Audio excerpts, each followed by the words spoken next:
how should I intro this? This is always the hard part. Like, gotta get creative, intro. Man. Get creative. Welcome back to the I'm Peaking podcast. This is. I didn't know love. That's the intro. That's the intro. That's the intro right there. That's the intro. Welcome back to the I'm Peaking podcast. This is episode 17. I'm your host, Nand. I am your host, Bryn. I'm Devin, and with us today we have special guests. Please introduce yourself. What's up? We're Bonnie and Clyde. Yep, that's it. That's the one. Also, what are your actual names as well? Because we'll be referring to you guys as that. My real name is Paige. My real name's Daniel. Nice. Daniel. Who's Bonnie? Who's Clyde? Valid question. Trick question. One of the biggest questions. Right. I'm Bonnie. Okay. I'm Clyde. Bet. Beautiful. And why Bonnie and Clyde?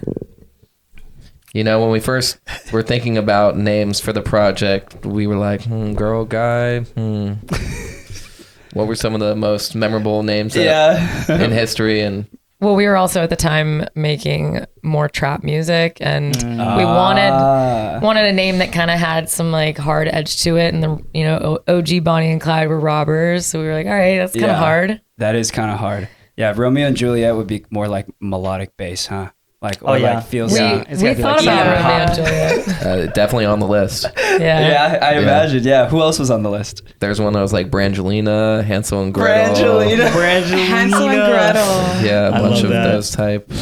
I don't really remember. So long, almost 10 years ago now. Yeah. 10 years ago. That's crazy. yeah. We've Damn. discussed doing like just because we've at times made like techno. We were like, oh, what if we just did a little Romeo and Juliet side thing, techno, which we might come out and still do. That at some would shows. be pretty funny. That'd be fun. I would love That'd be that. fun. Yeah. I'm surprised- Side projects like that. What? Side projects like that'd be really fun. Yeah. We kind of have that, but it's not alternate brands. It's more like, for example, the album we just dropped, Tears in Paradise, we have sets that are Bonnie and Clyde Presents Tears in Paradise, and that is a totally different experience than if you were to like see us at a club or at a festival, unless it's billed as. Oh, so you play different genres of music when you guys Occasionally we'll throw a specific event that's just niched in a different genre to like throw a different experience from that typical show. Like in the past, because our show is so live vocal driven and he MCs, we've thrown a show called Witness Protection, where we both wore bandanas and didn't speak the entire set, just to give people a different experience. And we wanted to just have the focus be on the music. So we kind of like to play around with different ideas, and it helps us kind of get out of the same thing that we're just used to doing. Yeah, we're party rockers by nature. Yeah, okay. So if you just see us, I've seen some videos. See us play without anything else, you're just gonna get a party. You're gonna have fun. Okay. That's the more focus. But Okay. if you get the Tears in Paradise, it's gonna be more melodic and euphoric, more like Float with Me, less like Rage with Me. Yeah. Okay. Yeah. So what genres do you guys play then? Melodic? Well, so if you come to see us at a festival, we'll be playing a lot of our own music, which tends to be my vocals always. Our throwback, like our OG music is future bass, a little trap. Okay. But I would say our new stuff's like a little houseier, and Nice. the consistency is definitely within my voice, being on all the music. Yeah. Ooh, I have a question then. Just because you said you're more in the housey side now, and you had the future bass back in like, I'm assuming years ago. 2017-ish, right? Pre-COVID. Pre-COVID. What was it? I remember that. 2016 through COVID. Yeah, because when I listen to you guys, Future that's bass why era. I Same. listen to you. I like to you guys. I love Not saying I future don't bass. like you guys now. I'm just saying I haven't heard as much of you guys' stuff. So I have a question is, do you think times are changing? Like obviously, of course, times are changing, but we always talk about this in every podcast about the eras of music. Like, 2016 to, what was the golden era of future bass? We've talked about this before. No, future bass was like 2015, 2017. Yeah. And then like before that was progressive house. Yeah. Yeah. So what would you say the current era of music is? I think tech house, Latin house. Yep. That's the consensus that lately. kind of thing, and then also melodic techno. Yeah. It's having a big wave. Yeah, techno's really Yeah. coming up right now. Because it's been melodic dubstep for quite a while now. Yeah, and rhythm had its moment. You know what I'm saying? Yeah. Rhythm definitely had Yeah. the forefront for a year or two. Rise of Subtronics. Exactly. That and sudden death. Yep. Oh yeah, dude. Very aggressive music, but right now I feel like that kind of set kind of like a stage for just bass music is just big now. Yeah. It's just it's like Yeah, it's before something. it was like maybe 26 15, 16, not saying it was underground because, Skrillex, that, a guy named Skrillex, he kind of came in and made it not underground, but I've heard of him before. It wasn't what it is now. Like now with Lost Lands is like a major festival. There's big bass events in every city. And but we kind of just, when we first started this project, we didn't exactly know what we were going to do, right? We were kind of playing with a lot of genres and a lot of feelings and just feeling where we fit. And also as we matured as people, our sound preference, changes. I feel like that happens for a lot of people. Yeah. I have this theory that when people get older, their preference of BPM goes down so that they can sustain for longer. Because when you're like 18 to 25, you love that high tempo, like very stimulating music because you got a lot of energy. Yep. But then all of a sudden, and also like a lot of people fall off. Like after 25, 26, like kids, family, like going to the festival doesn't become as much of a priority. Yeah. Right. Yeah. But the people that are still with it, I don't know the exact percentages. It would be a great study to do that. But they lean more into the techno tent and the house stuff. And obviously there's outliers that, I'm 40 years old and I still love drum and bass and trance and all that stuff. But even trance is slower tempo. It's like trance is slower tempo. Well, it depends what kind of trance. There's a lot of subgenres of trance within trance. True. I was going to challenge you on that too, though. I mean, I'm glad you just mentioned it with the drum and bass because I know a lot of older people who still love drum and bass. And I was just at a drum and bass show on Friday and majority of the crowd, all older. Like I would say in their 30s, 40s. Were they going ham though? Some of them were and some of them weren't, but like it depended on the song because there was like an even mix of liquid and regular DMB. But the tempo allows for you to be moving at a halftime speed. True, yes. That's you're in a lower gear. That's physically, true. even though it's drum and bass. Yes. Where with dubstep, generally speaking, this is all general. There's outliers for everything. Everyone's going to talk all this shit about. This is all our opinions, guys. That 150 to 160 bang your head, face out dubstep, like it's tolling on the body. You can only handle, like me, I probably only handle 2 hours of that before I'm like, I gotta take a. That's a long time. Those sets do bring like a younger crowd in comparison to like the drum and bass sets that I've seen. I also think that a lot of drum and bass fans are also just like big rock fans and rock music in general led into the drum and bass of the electronic scene. I mean, I can speak for myself because we were just at Coachella on Sunday. Blink 182. I grew up on Blink 182. Yeah, of course. So being able to feel that vibe, I'm like, that's why I like dubstep. Yeah. That's why I like drum and bass. Like this was my like OG years of like punk. Yeah, I think drumming and percussion definitely has like a lot of crossover. And I know like I forgot who it was I was talking to about it, but I was talking to someone on the origins of drum and bass, which from what I've heard stems from Double Time Rock. Right. Yeah. And so like and I used to like love drummers like back in middle school, high school. So I same reason. Yeah. That's why we like the same music. Yeah.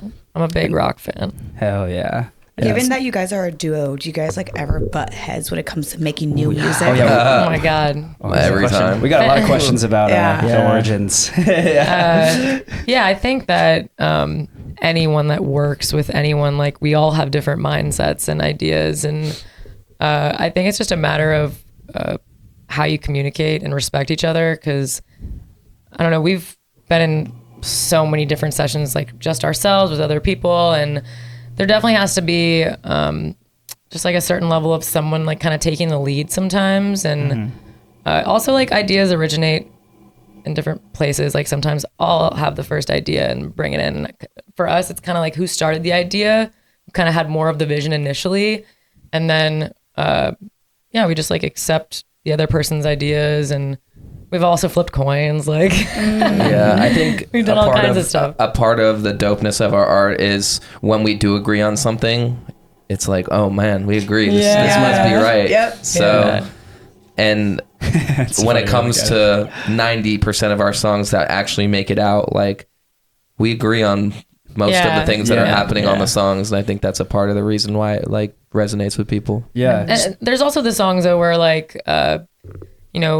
even on like the album, like there are certain songs that like I wasn't like the biggest fan of, and he was a fan of, and I was just kind of like all good, because at the end of the day, like Bonnie and Clyde is like our outlet right now, that we don't really have other outlets.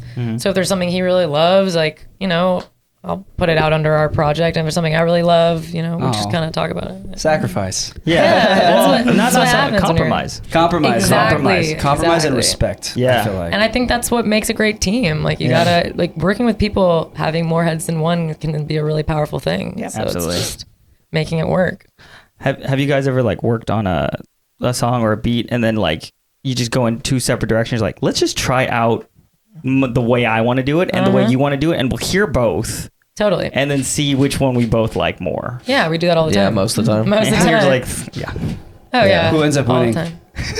This depends on the song and depends on the coin. who started it, and also how far away that is, or how much someone might like or dislike the particular thing. Sometimes we throw away both and do something else. yeah. You know? Yeah, I also think when it comes down to like decision making like that, we kind of think about which idea is like doing the idea justice, if that makes sense. Because you know, one might be cooler, but like initially it wasn't meant for that or something. It's the art. Yeah. Yeah, I was about to say story. Like, Yeah. you have an idea, you have a story you want to tell with each song, and it's like, this might sound great, but like, it's not telling the story that we kind of agreed on at the beginning. Yeah. Or making people move. You know, it's a story with the motive of making people move. I find more likely than not, we use it as a remix if we think it's not like the original idea, but it's still like going. So we're like, okay, like it'll be a remix. Yeah. Interesting. Yeah. Yeah, that's what she says to me. Yeah, it'll be a remix. Well, It's like, no, this is great. I can see that being a good like, yeah. We'll worry about it later. Like, and then it never gets taken. well, for us specifically, like I was a singer-songwriter first. And in general, when I'm producing, I tend to do less on the intricate synthesis, and I'm more of songwriting and almost like producing pop in a way with like electronic influence. Right. Where he was a DJ first, and he's all about making the dance floor move, and he tends to make more, I would say, like houseier productions. But you also spend time on synthesis, so it's just where we kind of came from, and I think that's also why we work, is because we bring a little bit of our own sides to the table. And Yeah. would you say anything on that? No, you got it. Yeah. The way he's just like looking You're at looking very intently over there. Like, do you agree? It's like, oh, hey, you better watch your words, Like, kind of. No, we're good. This actually leads me to a good question that I was hoping to ask you guys, because you're our first duo on this podcast. Oh, cool. So that being said, what are the biggest issues, or because like you were mentioning, you bring your own piece of the puzzle, he brings his own piece of the puzzle, so that kind of works out and you just mesh well.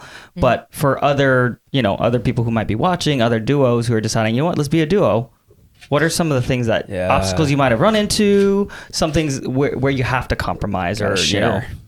Yeah, I think the biggest thing is, at least as time goes on, is, finding one voice through two people via social media and figuring out what the tone or color of that voice is, and really like sticking to it, and really defining roles, which is a lot easier said than done, because with art there's just you might care about the drums more in that moment, and you can't just be like, you're the drum person, you're the whatever. So designated jobs. Yeah, there is no designated job. Yeah. I think one of the hardest things about being a duo is, one, allowing each other to do what each person's really good at, but also giving space for the other person to excel in the area you're good at. Yeah. Where like I tend to be more inclined to say, you're better at that, so you just run it. For example, he's a great songwriter, although I've potentially had more experience. Who knows? But there'll be a line in the songwriting where he's like, I swear that's better and we should run with it. And it's like a kind of pick and choose your battles at that point, because I'm like, okay, like I write a lot, so I'll give this to him, kind of a thing. And at the same level, I want him to get better at songwriting, so I want him to do it more. And the same with me with producing. He's like, I want to get better on the piano, even though he might be better. It's just like a balancing act, kind of. Yeah, I like the perspective of that too. It's just like, since you are in a duo, you want your duo partner to get better at what they're doing. Like, we're not just here so that we make the greatest song in the world here. It's just like, I want to get better. I want to grow, and I want to see you grow. Yeah. So seeing that dynamic of like, oh, this is where, let's have you work on this because this is going to help you excel even further. And in that process, we'll make the best song ever. Yeah. At the end of the day, you guys are like creating something together. Yeah. That's the mindset. Yeah, it's pretty cool. Like, there's not a single person on this earth that has as similar of an experience to me as her. You know? Yeah. Like our most exciting times on this earth, or some of my most exciting times on this earth, you know, she's like, her eyes are like a little bit further to the right, but she's like right there with me. So it's like cool to be able to share such a cool thing and a bond. And like, you know, sometimes I hop on at random clubs, places by myself, but I can definitely say it's really cool and more fulfilling to be able to share that experience with somebody. Yeah. That's awesome. I can actually really agree on that because these two are my best friends. So like, what do you call it? Like every time I go to a festival by myself, because like I like to go by myself sometimes, I literally FaceTime them like, it's not the same without you guys. Where are you? Yeah. We all just like crave human connection, I think. Yeah. And it's cool when you're able to create a song, and also when you're performing it, you see people's reaction and you turn to that person and it's like, wow, like we got it to that place. It's like sharing that experience versus just being like, oh, that was cool. I just know about it. Yeah. Especially like, watching your friends succeed, you know, like you hear all these sayings of like, it's lonely at the top. And, you know, and as humans, we like innately crave, we're innately social creatures, right? Exactly. So I think it's important to have those people in your life that you can really share those moments of success with. Yeah.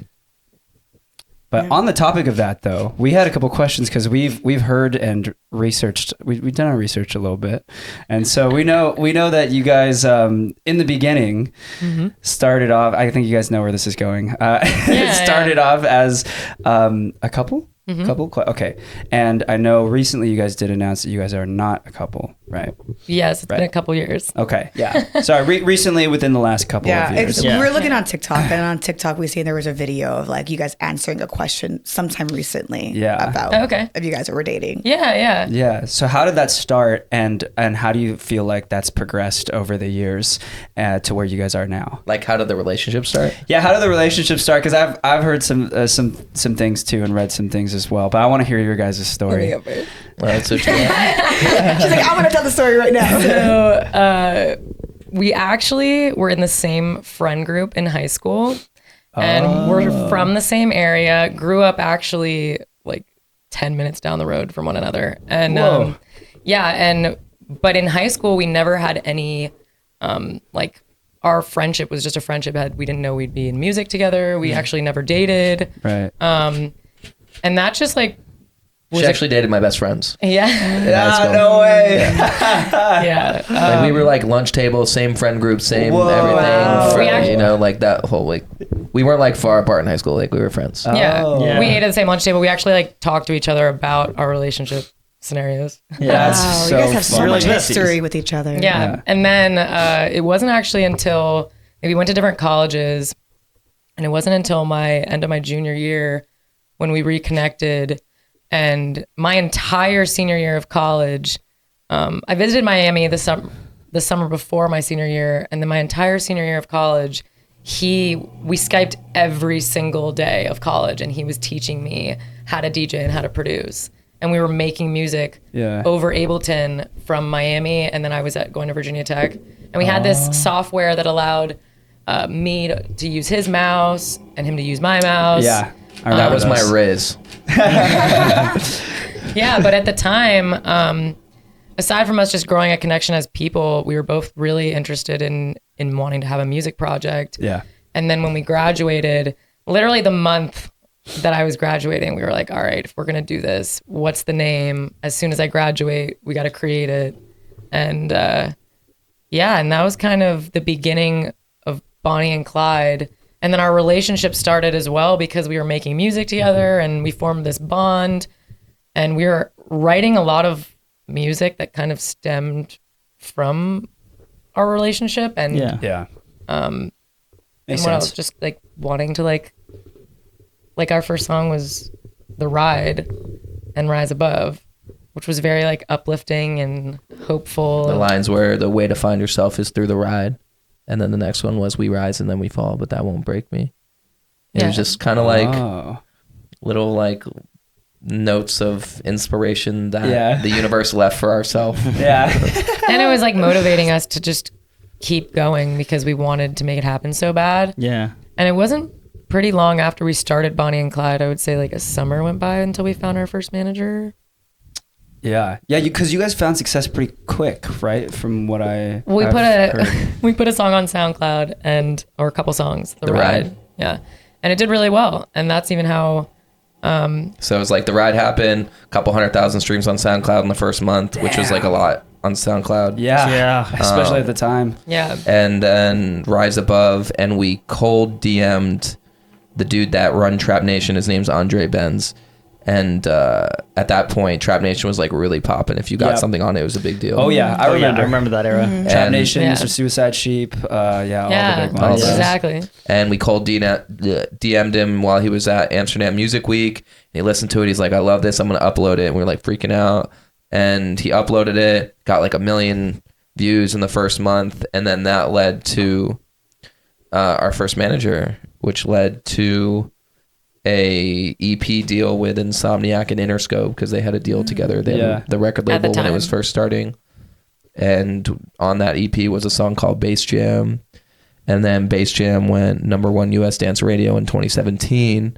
And in that whole thing, that just led to the agent and just being on, just all the festivals. Nice. And our first like 3 years of the project, we were in Miami. We toured all over, and then it was when we first got booked on our first Countdown New Year's, and we packed up our entire place and moved to LA, and we actually had our truck packed with all of our stuff, and we took it to Countdown and played Countdown with all of our stuff and hadn't moved it anywhere. Get out of here. So all your furniture funny. was this. Whoa. There was no furniture. We didn't own furniture at that point. It was just bags. It was a Bare Jeep. bones. And it was filled with everything that we had, the CDJs we had. And we started driving to California without having a place to live yet. But How old were you guys?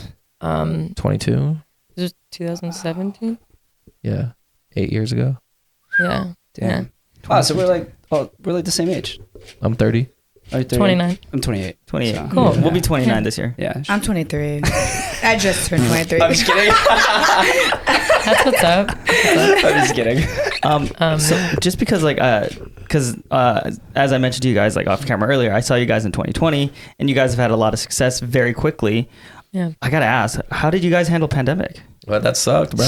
Yeah, no, it absolutely sucked for sure. Yeah, it's like we had to restart everything. We had to restart all the momentum that was going around the project. Yeah, we also got booked on some festivals we had never gotten booked on before, like Electric Forest, Bonnaroo, and they don't necessarily keep the same bookings a year or two later. Wow. Which is weird. Like, so we just had to keep making music, and we actually had our biggest song, I think, to date, called Love Is Killing Me. It was popping off at the beginning of the pandemic, so we didn't get to tour it for the first year and a half, which was hard, but like the song did so well that even after the pandemic, it kind of kicked back in. Yeah. And it actually hit #1 on dance radio too during the pandemic. Yeah. That's your guys' most streamed song on Spotify, right? Yeah. Yeah. I did my research. Yeah. It's the most streamed now. It's not Another You. Another You's coming up, but yeah, I think I did see that one was next. Yeah. But yeah, so luckily, like as horrible as it was, luckily we had that song that kind of carried us through the pandemic. Yeah. And at the time, we were like, we're not going to drop more of a project during the pandemic while this is like riding, and we weren't able to tour an album yet. So we just started working on a ton of music to put an album out like after the pandemic, which was what we did. Yeah. And we had never put out an album. We had only put out EPs. Oh, so we were excited to we had the time to build. Honestly, it gave us the time. Oh, for sure. Yeah, no, that's why I asked, because I was like, everyone says it about pandemic. It's just like, what did you do? Did you just wait it out? And that's okay. Yeah. Like we were all questioning what was happening. Like, when is this going to be over? Yeah. When can life get back to normal? But then there's people like yourselves who are like, well, since we got the time, let's make an album. Yeah, I would say that music, as much as it was horrible for the touring aspect of things, and for just people all over the world. Of course. I think that we got a little lucky being musicians and we had like a good enough touring career, I would say, before the pandemic. Like we had established ourselves enough where I know a lot of homies who didn't get to really tour yet, and that was their moment, and then it got taken away from them. So we were kind of in that middle area. I mean, it would have, who knows what would have happened. I think our career would have excelled, if even more so, but you know, stuff happens. It is what it is. Yeah. I mean, hey, you guys are still doing big things. I had to check my phone real quick because I really wanted to see the song that I did have on my phone from you guys, which was Tonight, back in 2016. That's the song I found you guys on. So mid-tempo. Yeah, it's labeled as a Moombahton here. You probably found it because it was a Discovery Project song, where it actually wasn't one of the bigger records on that EP. But Insomniac ran with that song because it won the Discovery Project. Oh, yeah. So I think it got pushed differently. But, interesting. But yeah. But that's not one of your guys' first hits, right? It was on the original EP that Bass Jam was on, called The Wanted EP. Oh. So it was one of our first 10 songs. Oh, wow. Yeah. Okay. Well then, yeah. So then I found you guys pretty early on then. Yeah. As I'm assuming a lot of people also 2016. did. Yeah. That's cool. Yeah, I feel like, I mean, we already said it, but you guys popped up really quick. Like, really, really quick. That, like, because I remember seeing your guys' name pop up and listening and whatnot around that time. And I'm like, wow, if you had just started in 2016, 2015 is when it started. Yeah, if you started in 2015 and I found you 2016, that was fast. Yeah. Yeah, I think that the live vocal aspect, as well as being a guy-girl duo, kind of helped because at the time, there wasn't any guy-girl duos. Yeah, good marketing. Yeah, and also just independently, we're both outgoing people that love performing. He's an MC, I'm a vocalist, and just if you ever come to our show, we're very in the crowd's face. Yeah, we're not very, there's no wall up. I like that. Yeah. So, and that's just something we've kind of had our whole career is. We like to leave a memorable performance, and I've even heard people just say they just like seeing us live more than listening to us because it's just a whole different experience. Yeah. And people don't really expect me to sing live, and they don't even expect just the kind of show we put on. So on topic of your live shows, I heard that you guys used to give out flowers during your performances. Do you guys? We still do that. You guys still do that? Why is that? So at on our first tour, someone gave us a bouquet of roses and we were about to leave to just fly out. And I was like, I'm not going to take these on the plane. So I just passed them out. Like I took the heads off and passed them out.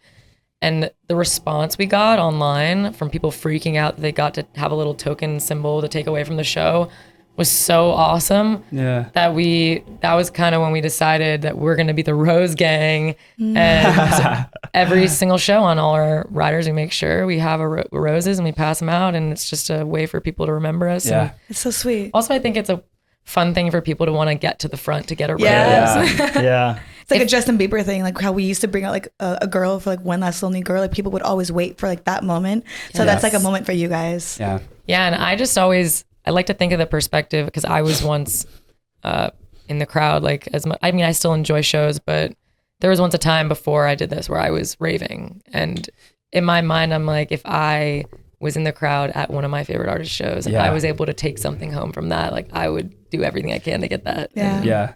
That's a question we ask a lot too, was like if you guys are ravers or if you guys were ravers at one point and for how long. I would say I went to Ultra, Tomorrow World, EDC Vegas before Bonnie and Clyde existed. And I got to really take in just loving the rave experience and like the full-on plur life of camping at a festival. That's good. But then when we started this project, I just don't really have the time, and I'm also at the event so much that I haven't really. I would say the next time I want to really experience one, it's probably going to be like Burning Man. A whole different vibe. So bad. I went to school at University of Miami, and it was the year that Ultra was 2 weekends at Bayfront, and I remember I went both weekends. Damn. And I remember the week between the two Ultras that all the professors were like, why does everybody seem so sad this week? That's so and it was like leaving the festival, there was this thing called the Metro Mover in Miami, which is like the little train, and it was just like a zombie train on the way home. It was really funny. I'll never forget that. And I mean, I lived in Miami, so I was definitely exposed to a lot of dance music. My first event that I went to was in upstate New York in Rochester, Life in Color. I think it was like Avicii or Alesso. I didn't really know. Wow, yeah. Back in those days. Yeah, got after it. And then we went to Tomorrow World. Yeah, we went to Tomorrowland World. Yeah, the one in Georgia. I think it's Tomorrowland. No, there was a Tomorrow World. Okay, I've been sitting here questioning. We were also wondering that. So Tomorrowland with all the stages loaded onto a boat, and they came and created Tomorrow World that was in Atlanta, Georgia for I think 2 years. Maybe 3. 2 or 3 years, and they canceled it because the last year it happened, something with rain and mud, the and everyone grounds, got stuck. the property got so ruined that the owner said no more. I think I heard of this actually. It was honestly the best festival for the experience in America outside of Insomniac festivals, just because it was Tomorrowland in America. Yeah. Jay, can we look that up? Tomorrow World? I just want to. I think it's 2018. About it. Yeah. Yeah, that was when it got canceled. ID and T, they own it. They're a company out of Amsterdam that throws like all the festivals throughout Europe and stuff. It allowed you to and Tomorrow World. Tomorrow World. It allowed you to experience though the camping aspect of things, while also the stages were so spread out in their own cities, like separated by rivers. It was the craziest experience. What's Tomorrow World? There is no Tomorrow World. This is Tomorrowland was canceled in 2021. Is that what you guys are talking about? No. You can type in like Tomorrow World 218. Georgia. Yeah. Atlanta, Georgia. But yeah, we experienced that festival before we were Bonnie. We did that together, and I remember we were at the festival. We were the biggest fans of Vendetta, and they were playing the festival. It was one of Snails' first festivals. I was like, yo, you gotta see this guy, man. He's got the sickest new sound. It's like Snails, man. Let's go. Snails, like, I'll never forget seeing Skrillex on that main stage. It was crazy. After 2015, they canceled it. Yeah. Oh, Yeah. wow. Oh, after 2015. Oh yeah, that's right. Maybe, yeah. Because we were Bonnie Clyde. Yeah. But yeah, we went there, and we're like, and we were camping with a bunch of people, and we were like, we're doing this.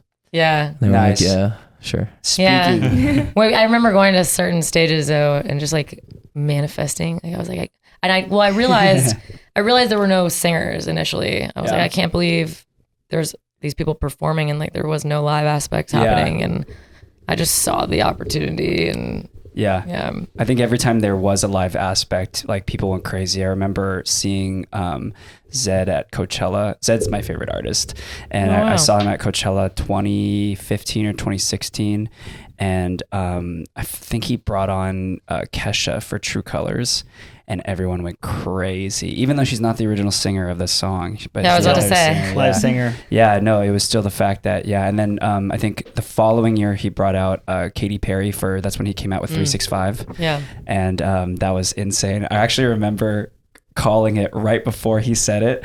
I was like mimicking him. It was like literally like a minute before he said it. I'm like, and now for this next guest, I'd like to bring on Katy Perry. And then literally a minute later, he goes, all right, guys, put your hands together for Katy Perry. Wow. It was like such a crazy moment. That's cool. Yeah, the live aspect is definitely, it makes a huge difference for sure. But back on the question of, were we ravers?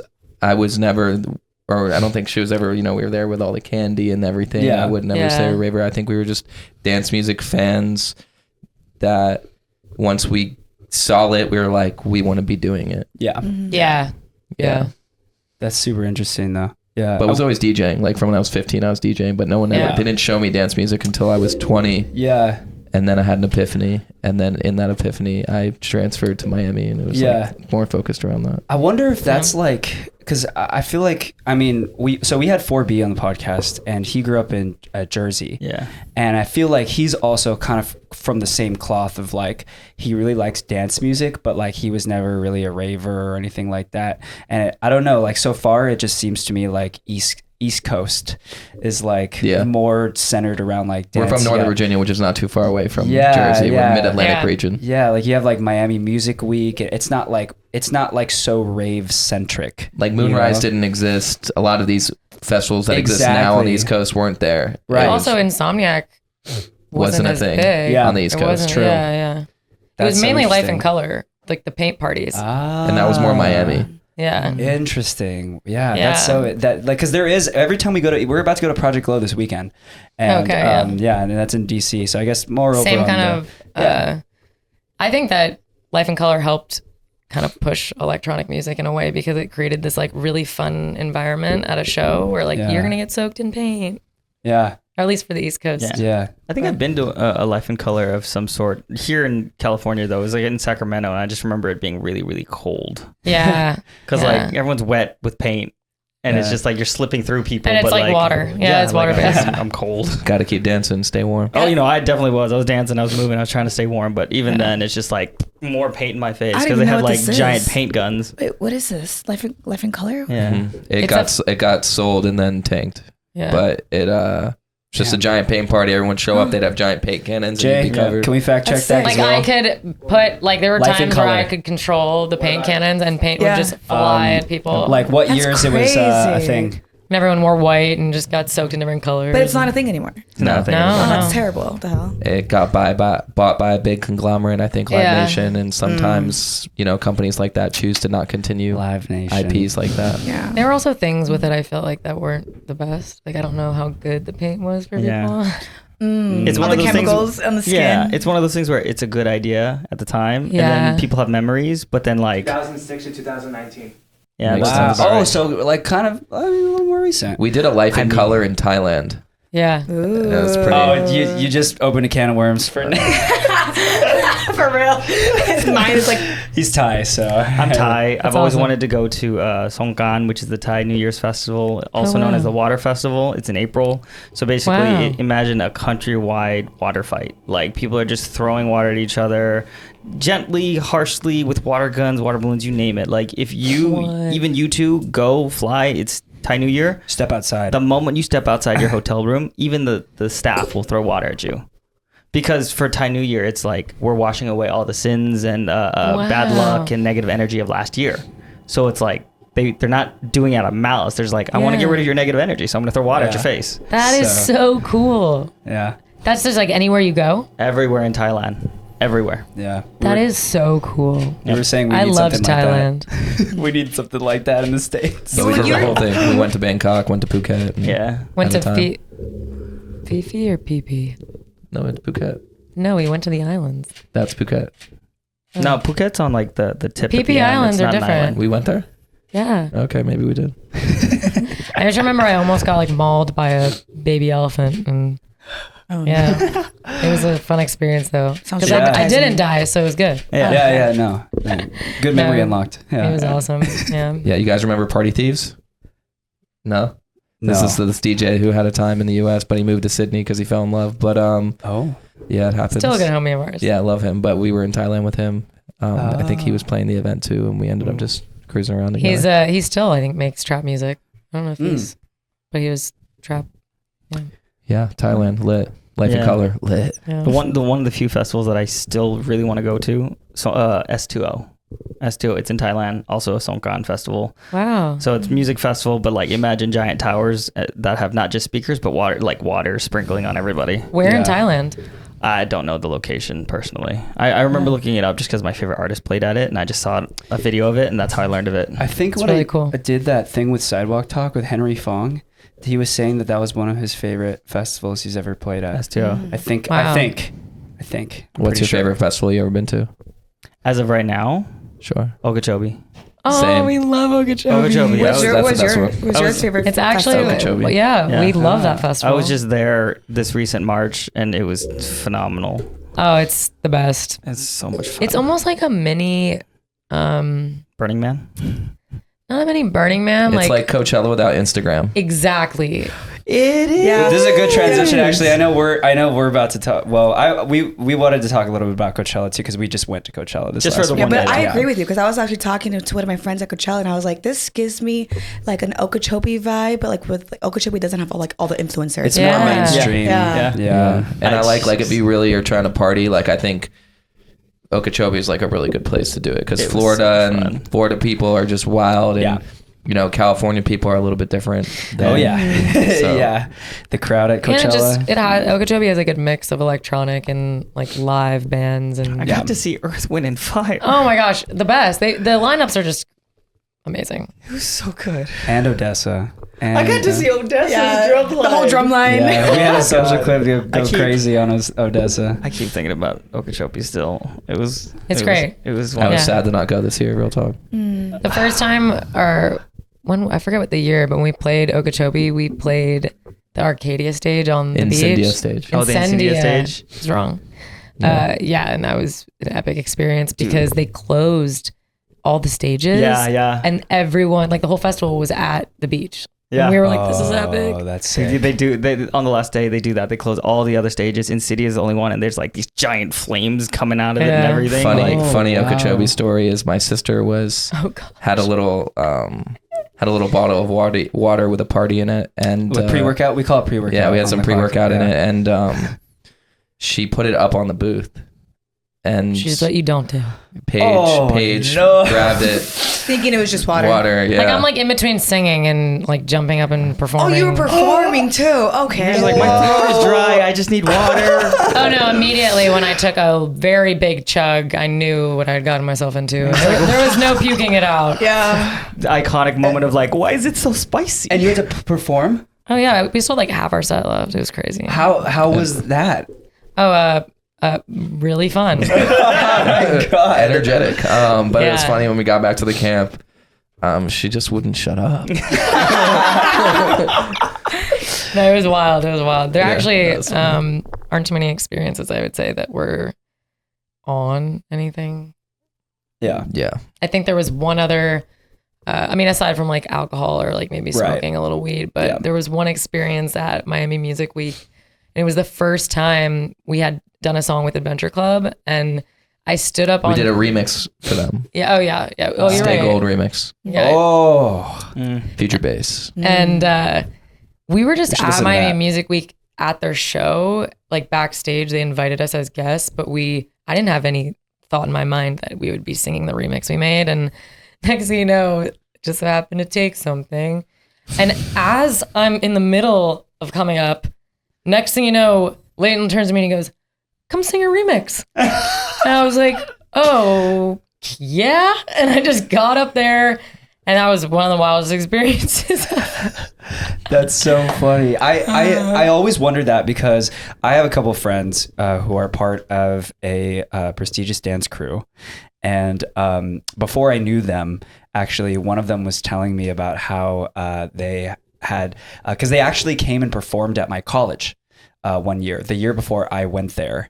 And I guess when they were performing, like half of them were on pre-workout. Wow. While they're performing, and they're a dance crew. And this is like intricate, like popping. They still need precision. And they're doing, and I'm like, that's insane. That's impressive. It's hard to sustain, I feel like. I agree. But I mean, yeah, I get people do it all the time. I agree. Yeah. Not that we condone this, but you know. Yeah, of course. Yeah. Well, yeah, I mean, generally speaking, me and Paige definitely took our job seriously. That's good. Yeah. And as you should. Yeah, especially like bigger festivals and stuff. I mean, sometimes we play bottle clubs, like there's a bottle. I mean, right now not many people know this, but like I'm 7 months into doing a year of nothing. Mm-hmm. That's awesome. Year of sobriety. Like sober from even like alcohol and weed. Weed, everything. Caffeine. Coca-Cola, I like. Okay, Not coffee. not I don't drink coffee though. Interesting. But, yeah. It's like, balance, moderation, discipline, control. If that's anything you could clip from this, is if you're doing anything, moderate, be disciplined. Yes. And know when to stop, have control. Yeah. 100%. I agree with that. Yeah. I would say I typically never, like it's rare that I'll have like a drink, but because I sing, my voice gets dried out pretty easily. So I don't drink really. Yeah. But after shows, our first, I don't know, maybe like 4 years as Bonnie and Clyde, after every show to like get to sleep, we would smoke weed, and because it just takes your adrenaline down, and it was like we needed to chill out. Yeah. But I'm even not doing so much of that anymore, just because trying to protect the vocals. Yeah, I was about to say, smoking weed, like wouldn't it like hurt your vocals? Oh yeah. But it was interesting because as much as it would hurt my vocals, I just needed to chill out. Like my adrenaline gets crazy after a show, and I can it's only hard to imagine. sleep. Yeah. Yeah, having to sleep right after that. Yeah. I always say this every time I see like a really, really fun set where it's like, you could tell the artist is here to give you an experience. Other than you guys, the first one on my head is always Timmy Trumpet. That guy, like, you can just tell he's here to make sure you're having a good time.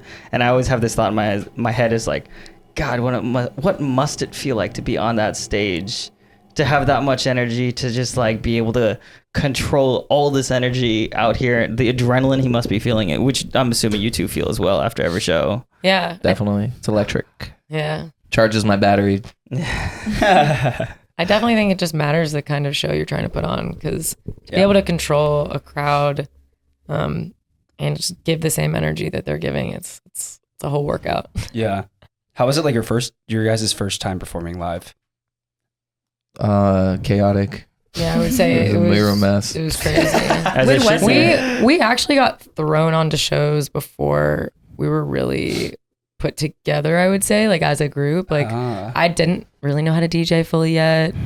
And like my first show I think we ever played was before I had ever even we closed really for DJ'd. a guy named Bro Safari at a venue in Miami called Grand Central, which was a really sick venue. R.I.P. Yeah. Yeah, they that venue. bulldozed it and built high rises and stuff. But yeah, I remember getting off the stage and the promoter was like, "You guys need to have some work to do." Yeah. Me specifically, because at the same time, it's like, although like I was trying to make up for not knowing how to DJ just by performing more, but it's like, you just know if someone can DJ or not. Yeah. Especially if they're trying, like, we never really have like ever done anything that wasn't like live. Yeah. Mm-hmm. So even though I didn't know how to DJ, I was still trying to DJ live. Yeah. I was like, messing up. Yeah. Yeah, we had Fairlane on the podcast, and he said his first back-to-back that he did it with William Black, because they're really close. I think they live together now. But the first back-to-back, they literally had like fans of William Black's like hit them up and be like, "You guys need to work on your set." Like, which is like, I can imagine the most embarrassing thing ever. But what wasn't immediately after that, William Black was like, "I never want to play a set William with Black you again." literally turned to Fairlane and was like, "We're not doing this ever again," or like, "You need to work on your shit," or like. Well, to be something. fair, it's the collaboration aspect of it that too. also. It's just So like they don't have time to prep. That's what true, you were saying. yeah. There are also just some people that are DJs, and there are some people that are artist producers, and there's some people that are both. You know what I'm saying? And I would definitely put me in the category of I was DJ first, like party starter DJ. Like example would be like Gordo, definitely like a DJ party starter. Became artist producer, where I feel like, you know, maybe you said Fairlane, like he's like music is like guitar, you know what I mean, like you know, less of like Came from the artist first, then exactly to the DJ. Exactly. So it's understandable that could be the reaction in that context. Yeah, no, that makes sense. In general, that's really common though, that I mean, there's so many producers that want to be able to get up and play their music, so they're like, I'm either gonna learn this or I'm gonna press play or something. Like, and just kind of how it goes. Yeah, it's cool, like seeing the duality of that, you know, being a DJ and being a producer, and like having an even mix of both of those. Yeah, and everybody has their own like journey in one or the other. And how that correlates with how they are live or personality too. Because the party starters like Timmy Trumpet, how's his personality? In your face, live, like Stevie Aoki, in your face, live, party starter, Tiesto, in your face, you know, like just getting up there on the Trump. But then you go like Rufus to Soul, like those guys aren't like Odessa getting the party started in that way, but it's still beautiful, it's still wonderful, they're both still great. It's just a different frequency in that greatness. I also think it's just kind of what you want. I think personally, people that don't decide to really learn how to live mix, it's actually very simple once you learn it, and I think some people just decide not to because they're like scared of it or something. But I don't know. I found early on, even when I was just like a singer-songwriter trying to produce, that I had to DJ because I wanted to be a part of these B2Bs, and like I wanted to be a DJ. Like I'm behind a DJ booth. Like I don't want to just be singing. Like, I want to be DJing. So it's just so much fun. Have you guys ever done like a back-to-back with someone where after you're like, well, this is not going to work. Like, I'm not going to do a back-to-back with them again. Not anybody that was like, we've done back-to-backs with a lot of people. Nightmare and Okay and Sescro and Ecology and Slushy and honestly, Keizo, a lot of people Keizo. Oh. Kind of like if we're ever in a city where they're playing on tour and we pop up, they're like, come on at the end. It's usually like the last 30 minutes. They're like, all right, free for all. Let's just fucking run it. I know there's one with like the Riot 10 and Moonboy. I know about that one. Oh yeah, I forgot about that one. Oh yeah. It's probably a lot more, to be honest, because when we're on tour, if there's like just an artist that pops up in the city, Or we're playing like, an event, they're playing. come on. Yeah. You just turn around, you see them, and hey, you're here. You come on. Yeah, because most of these guys are DJs. I remember I was at this like club in LA that was like a terrible club. I don't even want to mention it, but this guy who was like friends with me like wanted to go back to back, and he did like he did 2 songs, and I realized he didn't know how to mix, and I was just like, come over to my house next week, and I'll explain to you. Oh, that's so sweet of you to do that. Yeah, it's funny. But no, I've never had a back-to-back with someone that was like, that you'd probably hear of where I was like, that wasn't good. Yeah, there's actually, but there has been people that we back-to-back that like, I just know make phenomenal music, and they come up and I'm like, oh, you don't know how to DJ, but it's definitely happened. But yeah. I mean, DJing in itself is like, it's an instrument, you know? It's that's the way I see it. It is. It's an instrument in itself. It's art. Yeah. I'm really curious. And everyone has their own flow. I'm really curious about this club. Bootsy Bellas, bro. Okay. Bootsy Bellas, that's one in LA? Yeah, you should never go there ever. So I just wanted to make sure. Daniel. I've only been there once, and no, I'm never going back. So there's that. I mean, there's no dance floor. Wait, there's a dance floor at Bootsy Bellas. There is. It's really small, though. I won't be bringing you back. I don't care if they bring me back. I just wanted to make sure it wasn't one of the ones that I promote for. So it becomes the probably biggest. not. Becomes the biggest club in LA. Definitely No, won't. it's not going to be. There's a lot of clubs in LA. Like that's not. one of like the ones like on the lower scale. No, the best one is definitely like Academy, Exchange. Yep. Oh, yeah. The Shrine. EDM ones. Yeah, the ones where they have like big dance music shows. Like I agree. Palladium. Yep. We love those. Yeah. And I after love that, the it'd be Palladium. like, Palladium has so much space. Like, it has like the perfect amount of space, in my opinion. Yeah, it's massive. Yeah. Yeah, it's awesome. Those are the Exchange and Academy are the 2 that I promote for. So, and I love the Exchange. So, yeah, high ceilings. We love those. yeah, I love the mezzanine, and I love just like they can put it in so much more production value because they have that giant screen. Yeah. Not to take away from Academy's ceiling screen, which is amazing also, but I got you though. It's a different experience. It is Yeah. definitely. Yeah, it's more of like it gives more of that like Palladium vibe of just like very grand. A Whereas show, yeah. Academy's kind of more just like a club, like it's like It's like boiler room style. Yeah, it's like hangout, you know. Yeah, I like grand is a good adjective. Grand energy is the best energy. Yeah, hell yeah. I'm big on like production value and like being able to see visuals and see things like that. So like on the note of like live performances, Odessa, amazing. I just want to throw that in there again. But since we were at Coachella the other day, and was it Fortet, Fred again, and Skrillex. They had the 360. I just found out, by the way, from my editor that they go by Pangborn Mafia House. Pangborn Mafia House. No, sorry, Pangborn House Mafia. Pangborn PHC. Mafia. No, PHM. Sorry, PHM. PHM. You know what? Let me Fact check. Yeah. Well, let me just. I just need to didn't make even know sure. Yeah. Apparently. Oh, that's so funny. My editor just texted me. But the point that I was trying to get to. Yeah. PHM. I just thought it was really interesting that like what you guys were talking about. They were so So, you know, Frank Ocean got, he was, I don't know why he's not a part of it, but he was not a part of it anymore. Yeah. So the ice skating rink that he was going to use, they then put their DJ booth, lifted it up like a pop-up in New York. And I was like, that's really, really cool. Yeah. And then I think the towers they were in between were the only towers that had the music coming from it. So if you walked away, you wouldn't hear the music. It was like, that was like the last stage. It was, wow. So like, everything was right there, and it made it so that it had to be an intimate moment because the TVs weren't on. There was no they visuals. were on. No, they did. They had. They were showing the camera on like Skrillex and all of them, but barely. And then there was there was no pyrokinetics. There was no like visuals or anything. So it was a very focus of like it was be a music intimate experience with the people around you. Sounds very Fred again.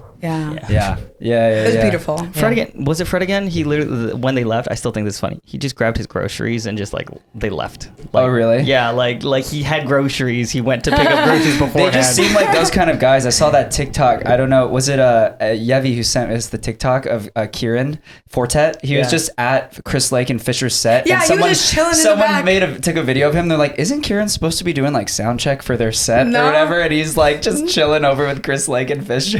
Yeah. I feel like Skrillex is the king of just pop-ups and like super on the fly, like Spontaneous. I even heard after that he went to some location and did like an after set somewhere that was Oh, super I don't know. small. Yeah. Yeah, I mean, I wouldn't be surprised if they didn't plan any of it. Yeah, no. Maybe they made some 100%. edits they knew they were going to play, but I wouldn't be surprised if they would like just... Yeah, at the last second, Yeah. we're like, all right, let's run it. Yeah, like they got their notes to hit. They got their country rhythm, stuff that they were like hitting and everything. That infamous transition. Yeah, rhythm on the main stage. That was kind of sick. Yeah, that was pretty great. Yeah. That was pretty great. Yeah, I brought one of my friends who like doesn't really even like EDM, and she like had the best time during that set. Which I know, was, I like, heard they played really crazy. good. Yeah, it was so much broad. fun. It was you could like really just go full into the music and Exciting. commit to that. And the people that you were around as well. So it's like you're partying with your friends and everyone that was in the crowd.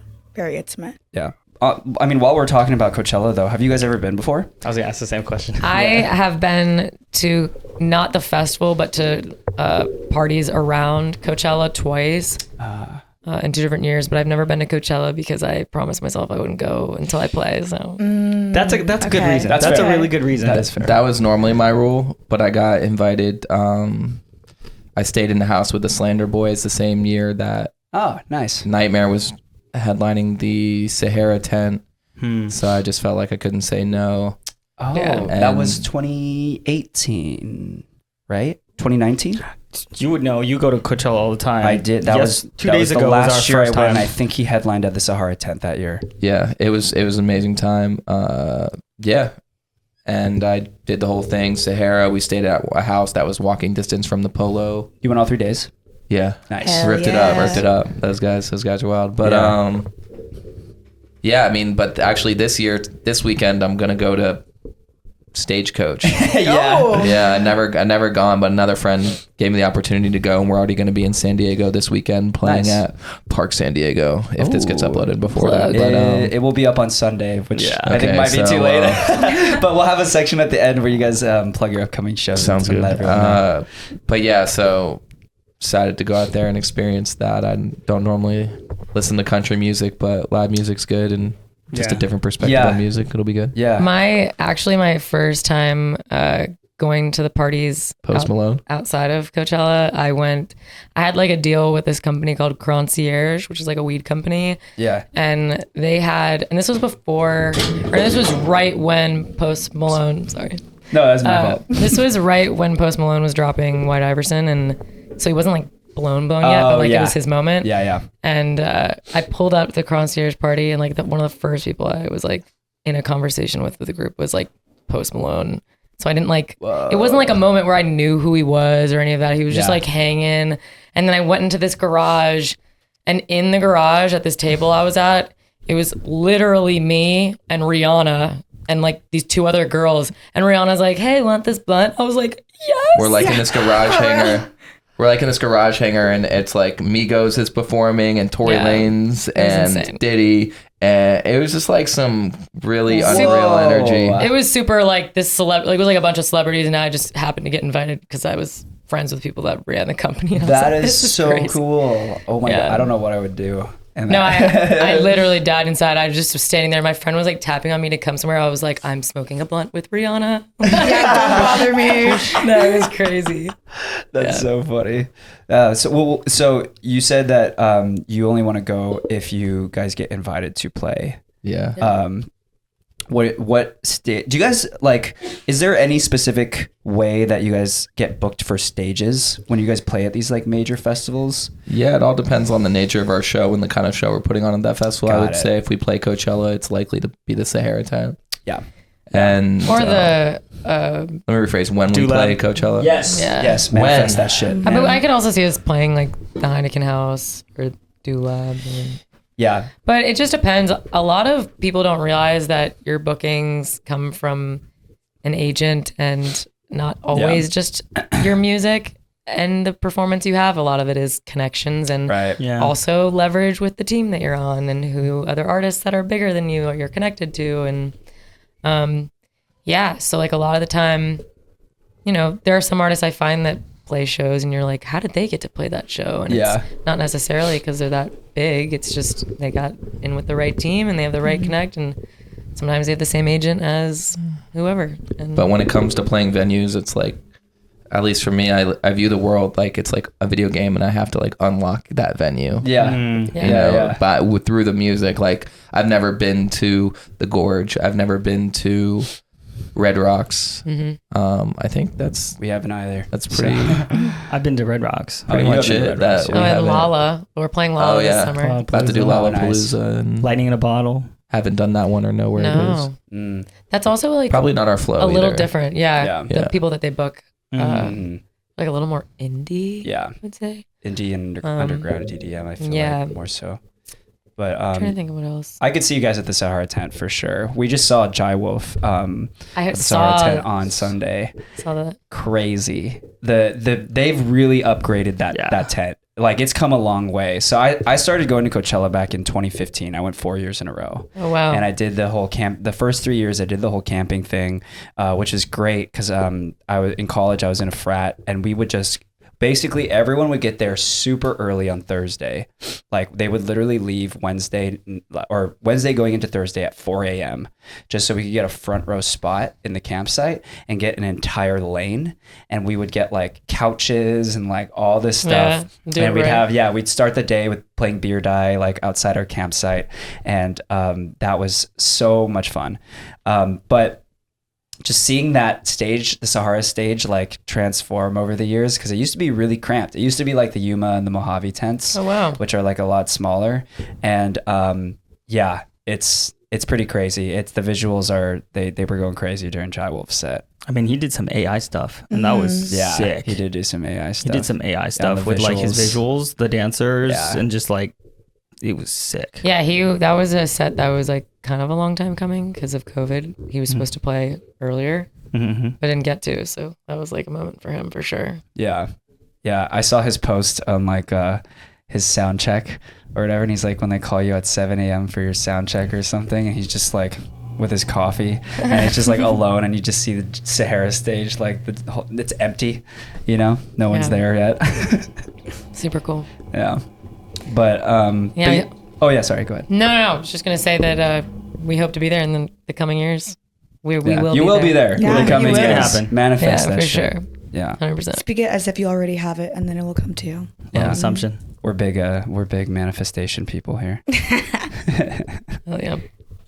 But music, shall we? Oh Yes. Let's listen to some do it. new music by you guys. So our song we're about to play is called Memory, and it's a collaboration with us and a group from New York called Some Sun. And yeah, we can play it. I didn't know love till I saw you there. As the sun beamed down on your wavy hair. You gonna sing it? I was like, if I gonna sing his part? Now my heart beats Go for it. Are these your vocals? To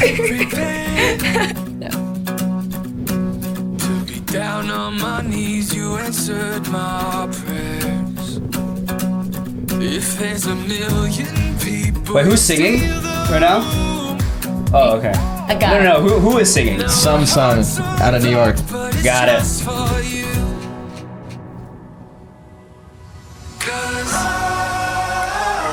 Oh, that's nice. That's really nice.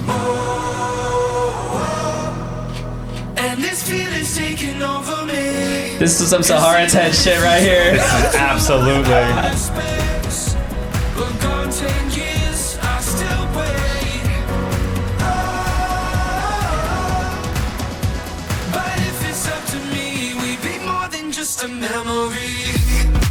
Ooh. Oh yeah. Oh.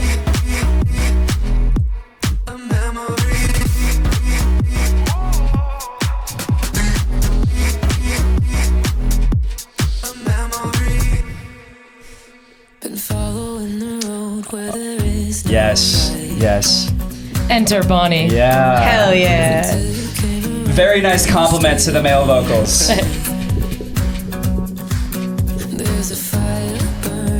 You have an amazing voice, by the way. Thank you. Now my heart's unlocked, but it's just for you.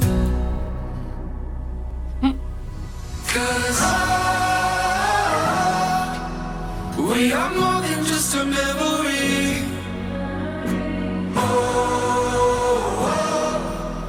And this feeling's taking over me. 'Cause even if you took off to outer space, we're gone 10 years, I still wait. But if it's up to me, we'd be more than just a memory. Nice little lead in.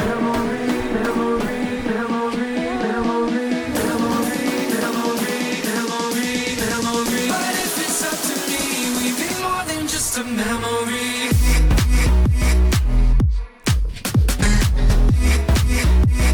This is like perfect music festival music. Yeah. S tier. This is very like walking through the festival, just Yeah, you're just taking everything in.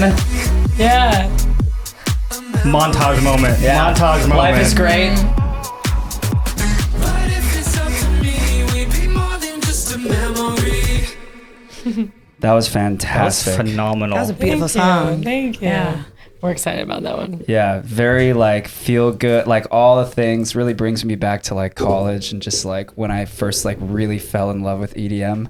Yeah. And like makes me just that life is great moment. That's like, road trip music for sure. Yeah. It's Yeah. the walk through the gate vibes. Yeah. Like yeah, the moment you walk through the gates of like, I'm here. I'm at the festival. Yeah. Yeah. Yeah. A huge goal, I think, with a lot of our music we're making now is we just want to make people feel good, but also still bring the energy that like a main stage would bring you of like going to a festival or making people jump, but also getting their feels a little bit. Yeah, you guys definitely achieved that for sure.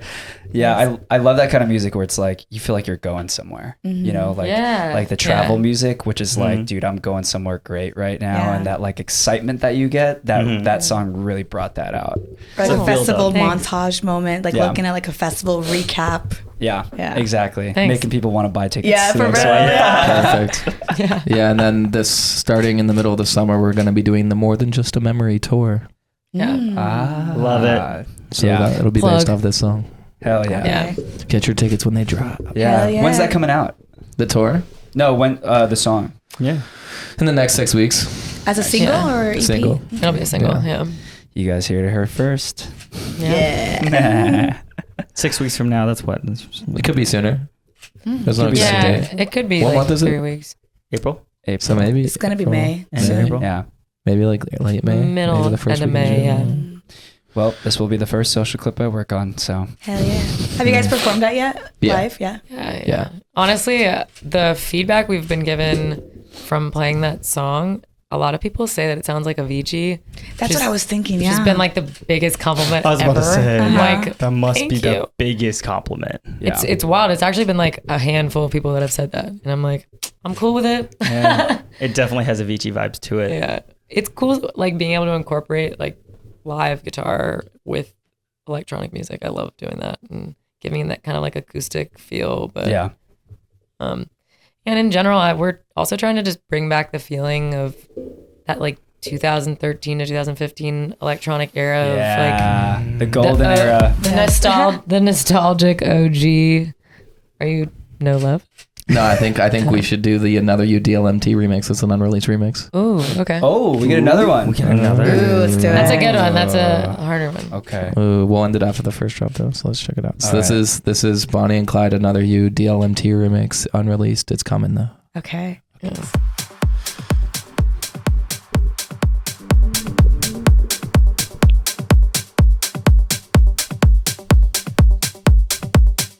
One of these. Yeah. Ooh. That bass line. This is definitely for the rave. Yeah. Yeah. This is like warehouse vibes.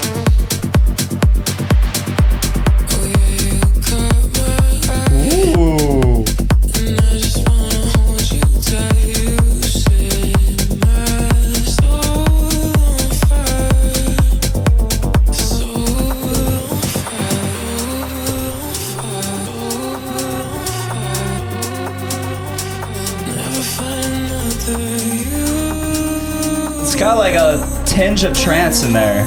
Yeah. Definitely. Yeah. We definitely call it melodic techno. Oh, Right, 100%. gotcha. Wow, you actually are liking this? I like I'm trance. shocked. I like this is trance. melodic techno. He just It's said. got that trance vibe because of the vocals.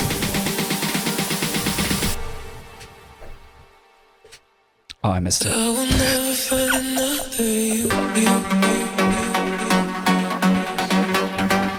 That's dirty. That's a good stab. I like that. Oh yeah. Oh.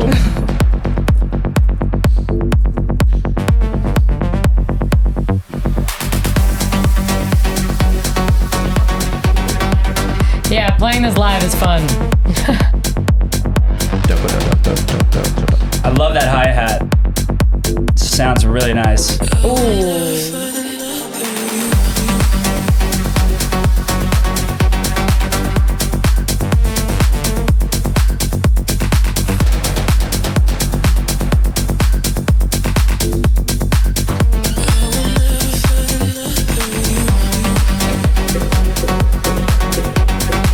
Let that second drop fall out. Like, let it fall out.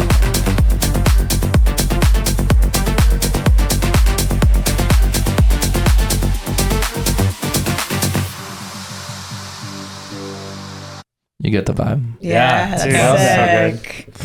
Just Yeah, people go solid. crazy. Yeah, that one's fun. That one will come out probably, like, I think next week. Yeah. Oh, Yeah. okay. Mm. Yeah, we've been like slowly creeping towards like listening to techno more. I know Bryn's gotten into it. I've been like listening to it a little more Yeah. too. You know, like Tale of Us? What was that? Tale of Us? Tale of Us? I You don't know heard who of that them. is? No. I have. I've Oh, heard you of gotta look at Tale of Us. That's the No. one. Okay, okay. Their visuals are like You viral. haven't seen these crazy videos with the crazy vertical Yeah, wall. the- Oh, yeah. Oh, yeah, yeah, and yeah. that robot Yeah, NFTs yes. going crazy Yeah, on I the might not screen. know Yeah, yeah, their yeah. name, but Yeah, like but no, everyone yes. has seen them No, on I the definitely internet. Yes, have I know what you're seen talking about. Yeah, Yeah. they're stupid viral right now. Yeah. Isn't it like a group of Two guys. Oh, it's two guys. Got it. Okay. But their visuals blew them up on the internet. Like, Yeah. It was crazy. Yeah. It's Yep. unbelievable. Yeah. But that's the sound that's really having a wave right now Yeah. with Yep. their label Afterlife. And there's another guy, his name's Cassian. I don't know if you ever heard of him, but I think so. yeah. That sounds familiar. He's I think dope. you probably talked to me about He's Cassian. under like the Rufus to Soul thing. There's like a whole nother world of dance music beyond Yeah. like this North American stuff. No, I'm there, telling you. Yeah. there really is. It's crazy the Yeah. overlap too. I always talk about the artist that I kind of got me a little more into that was as Aaron Heibel. Have you guys heard of him? No. He has this series on TikTok where he plays in front of a monastery. And, Oh, I've seen that. Yeah. Yeah, I've seen that. exactly. Yeah, but he has monastery sounds. And I used to listen to him back in the day. He used to make progressive house, and now he makes trance, techno, and Wow. like maybe some like deep house, but like mostly techno trance.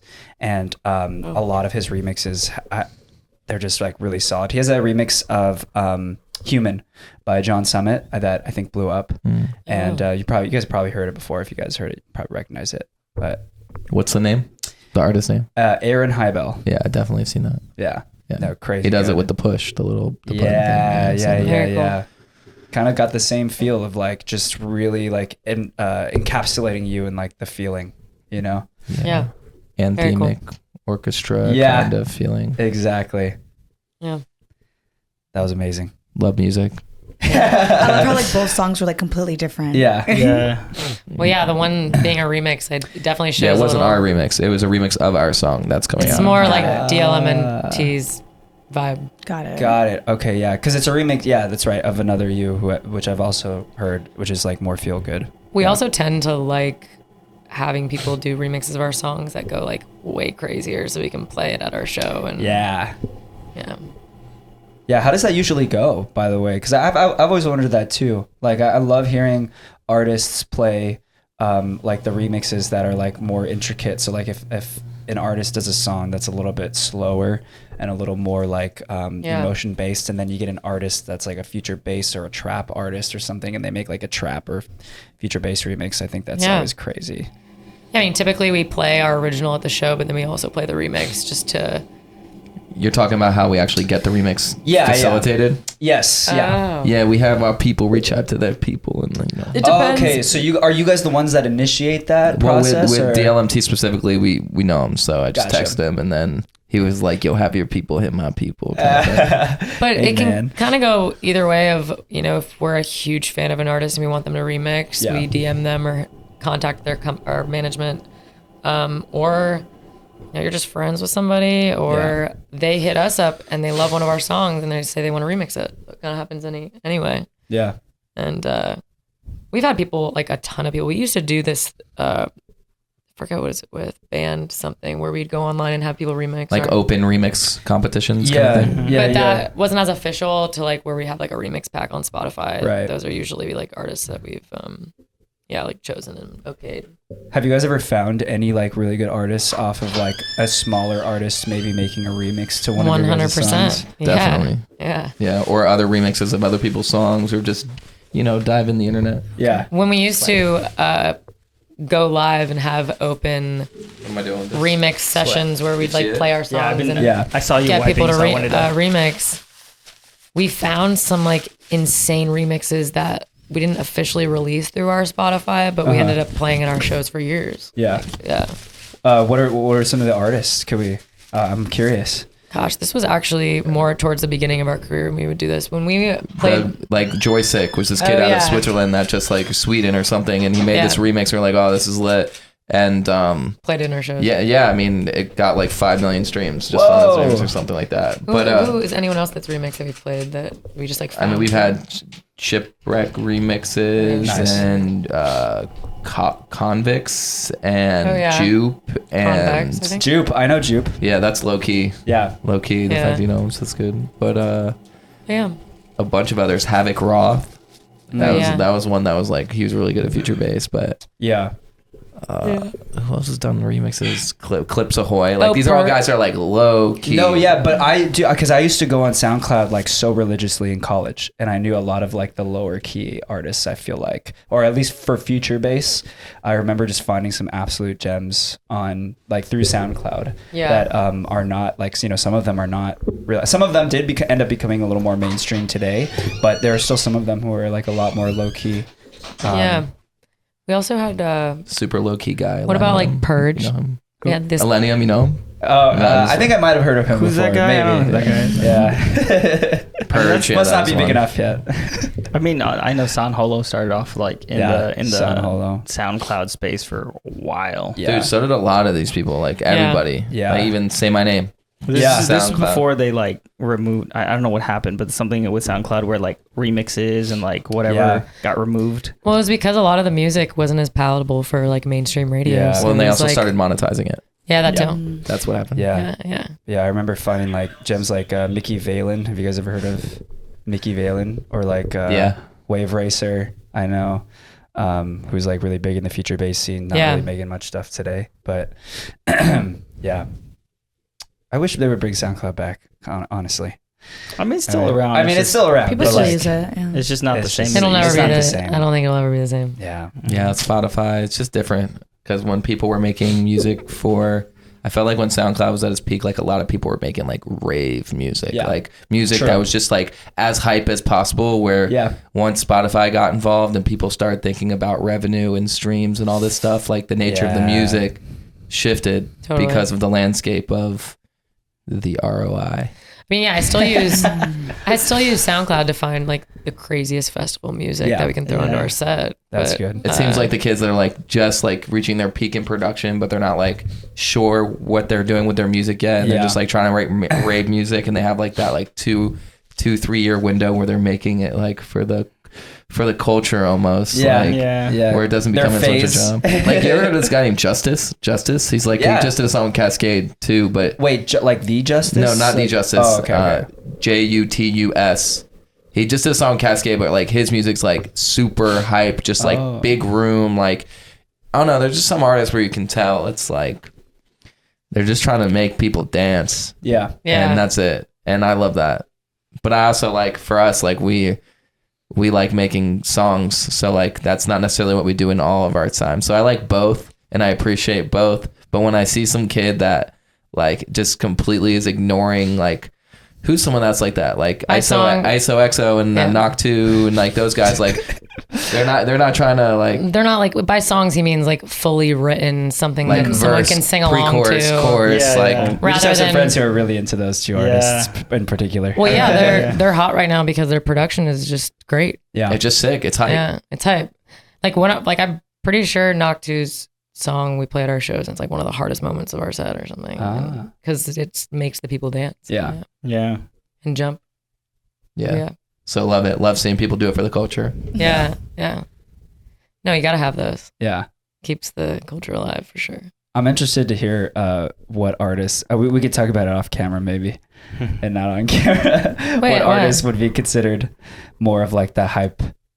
Would you guys consider more of the hype other than ISO and Knock 2? Hype music, like Just like more of the hype, less. Just for like I think a lot of people in bass music are like, just because it's all about how, you know, what your goal is with your music too. Like for us, we want our songs to transcend everybody and like for people to really connect to the song and the soul and the meaning of the song and the story. Where like if you hear, I don't know, the latest Excision song that doesn't have vocals on it and it's just like that hype beat, whatever, which is cool too. Like they're both cool because it's different art, sound design. It's in its art in itself. Like Space Lace is like, dude, he's the dopest sound design guy. Like Virtual Riot, dopest sound design guy. But you know they gotta like, especially like I think Valentine. Who did I just say? Virtual Riot.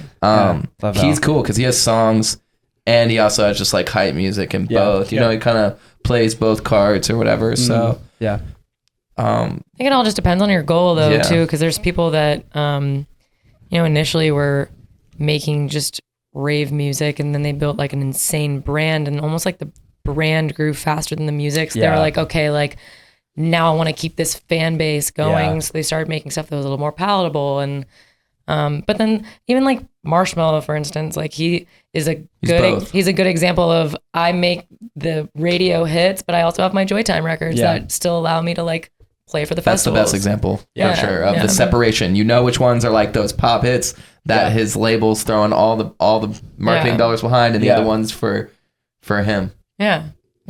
Do you guys? This is just a personal question for me. Do you guys think Zed is kind of like that?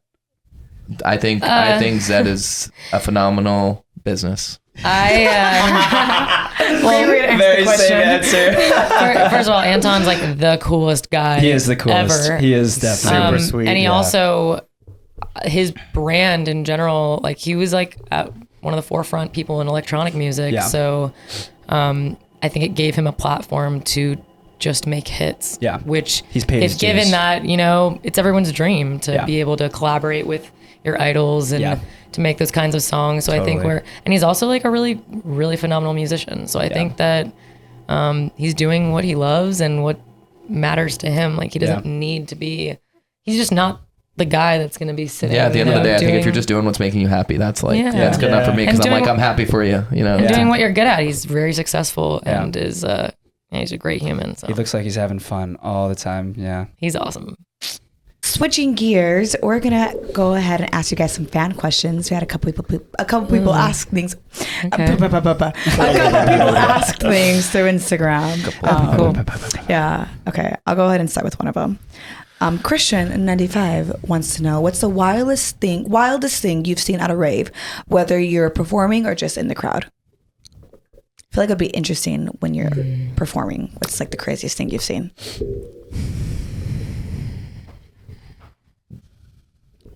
The craziest thing, I mean, like we see a lot of boobs. Oh, do people like flash y'all? Both of you? I mean, I don't know about you, but they flash me all day. I remember we played this show in Fresno, and the entire this whole area, maybe like 50 to 100 kids, they were all you could tell they were like all the same community, and they were going through a bad trip. They were all going through a bad trip at the same time, and they just had like this face like, Oh, I remember that. And then they were all, just All of them? all, but Like, hanging on each other. A lot of them, I hate that for them. 50 of them, like a lot of them, like all of them. I was I like, remember that. God. they all got a bad batch of something, and we could see them all just it was like bad. It was like their body was like They were processing, but it hanging was, like, on to broken. stuff, and like I remember them, the ones that were at the front at least, were like on. They like couldn't hold themselves up. It was crazy. Oh my Whoa. God. That was freak rough. me out. How are the That was people rough. around them Yeah. reacting to that? Or just I think they were just more lost focused in on the it. show, Yeah. okay. but we were noticing Yeah. because they were like definitely Yeah. tweaking in a weird way. Yeah, tweaking I is the didn't right know- word. It was not normal. Fresno's not. It wasn't normal tweaking. Okay. It's like seeing like a glitch on your computer, Yeah. but like a bunch of glitches. Yeah, a lot of people were glitching. glitching. But that just actually brought up an interesting thought that I had, just because American shows in general tend to be a lot more monsters, if you know what I mean. Unhinged. Versus like when we play in Japan, you know, they don't have access to the same Yeah. things that we do. So most of them are on just alcohol. So they're like Yeah. really lit drunk, you Yeah. know? And in a sense, it was like, I don't know how to say it. It wasn't like necessary. They just had more energy because they were just Yeah. on alcohol. Where like in America, you get more of the monsters because Yeah. they're just like, you know, vibing. Yeah. Manage yourselves properly, guys. Yeah, just test Test your stuff. Test your stuff. Get certified for Narcan and overdose. Check them out. Yeah, Damn safe. please, Test 'em out. please. It's huge. But yeah, Wow. That's nuts. That's crazy. I'm trying to think if there's anything else that's crazy. Like, I feel like, I mean, there was a show where this one person in the audience was on something so insane. They came up on stage and tried to attack me. Oh. Or no. Yeah? Wasn't that what happened? What happened? It was Someone got attacked. It was not us. It was we were on side stage. Kid ran up on the stage behind Dr. P Oh, right. and pulled him back from his like thing. From his the headphones booth. fell, and then he took a step back, and then the kid just got in the booth and was like this. Like he was going to He be was the like DJ. a little wrestler guy, like maybe like 5'4", 5'5", but like definitely brawlic and on something. And I remember like the security like surrounded him, Yeah. and the first security guard comes up to him and like tries to get him, but he punches the security guard in the Yeah, face he was super wild. hard. He was Like, fighting these security the guards. security guard like was like stunned like that, this guy. So then the 5 of them got all together and like had to like carry this kid Yeah. Oh to the my back, God. and then they put him on like a stretcher. They couldn't keep him down. They tried closing him in a closet. They tried so many But things. wait, I'll tell you. So they had him on the stretcher, and then he was on the stretcher, and he saw like it was just back behind the stage, like in a back area, and there was like 3 doors. There's like that door, this door, and that door. And he jumps off the stretcher, runs into one of the doors. Turns out that door was a closet, and as he was opening the door to the closet, he got tased. And then As he should. they tied him to the stretcher. No, he was it was Yeah, as he crazy. should. Oh my God. I hate when people do Strap that, like him when they down. jump on stage, and honestly, sometimes the crowd encourages it. Like I seen this girl jump on stage for a Boogie T set, and the comments of the video that went viral, they were like, "Yeah, like you go, girl, like you live our dream." But it's like, huh? Like, how do people think that that's cool? Like, It's not safe. No. Not with all that equipment. Not with No. like. It's also not like with pyro or like anything. Yeah, it that just could- depends on the stage. There could be some real Yeah, hazards. it could going on. really hurt themselves. It's also like not your time. Yeah. Like Yeah, it's don't the do that. DJ's time. Don't do Yeah, don't that. jump on the stage. It might sound appealing, but dude, just fall. Like just fall, and you're gonna get rid of it. Yeah. If they Yeah. invite you on stage, that's different. You But, ruin the like, experience you for know, everyone else that's there. Yeah. Like, Yeah. Yeah, that I was would funny. It reminds say- me of last weekend when that girl came into the DJ booth and just starts like vlogging. Oh or my whatever. gosh, this girl jumped in the DJ booth and started like on her Snap story or something, filming like right in front of my face when I was like about to go sing. I was like, Yeah. what do you think you're doing? Did you even like know her, or did anyone back there know No, I her? had met her that night, like kind of not even a friend of a friend. No, you just met her. Acquaintance. We had met randomly at dinner. She was at the Yeah. restaurant, and then I don't We were know, like, hey, sometimes we she invite got people. too comfortable. It's all good though. Yeah. But sometimes we'll meet people at dinner at a place. We'll tell them about the show we're having, and we'll invite them out to our table. Not always the smartest move, though. I'm thinking about it. Yeah, that was funny. Whatever. You live in But the we learn. like to It was throw funny, parties though. with people, you know, show them a good time. But It's a hard balance to strike sometimes, you Yeah. know, with people who are like, yeah, you just never know what you're gonna get sometimes with that. yeah, it is a risk. But we get a lot of people making out at our shows. There's a lot of couples that tend to. That makes come to sense. our- I would, yeah. I can see that. It's super cute though. Like That makes we sense. talk to like shout them out. I'm like, they're getting it. Aw, it's You cute. need like a kiss cam, like a. That's a great idea. Yeah, kids cam. We need it. I got you guys. I will say, like, I mean, not that it matters anymore because that person's no longer in my life. But 2020, during your show at Exchange, I remember Melodic dancing with this girl, and everything melted away. All we could hear was the music and see each other. Yeah. Literally, all Oh, our friends wow. left. We have two friends that are like Not like that left, right now. but they like left the room and they were just like elsewhere. And when we realized, Wow. like, wait, what happened? And the show was already over. It was just like we were just so into the experience. That's Yeah, great. love that. Yeah, I love that. Yeah, Love, we got two love. friends right now that at some festivals we're making fun of them for. If you follow us, you know what we're talking about. But they just look into each other's eyes and they don't see anything else. Our song, Yeah. Last Dance is kind of about that. Yeah. Yeah. Yeah. So when the world sweet. melts away. Yeah, there's So actually cute. a line in the song that says like the crowd fades. It's just you and Yeah. When the people around us fade to nothing. What song is this called? Last Dance. Last Dance. Okay, I'll listen to it. It's the last song on our album. We usually Okay. finish our shows with it right now.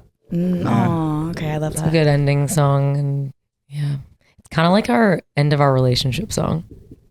Oh. From when like our album was actually like conglomeration of the years before we broke up and like after, and just like us writing about all the emotions, the ups, the downs, Yeah. and whatever.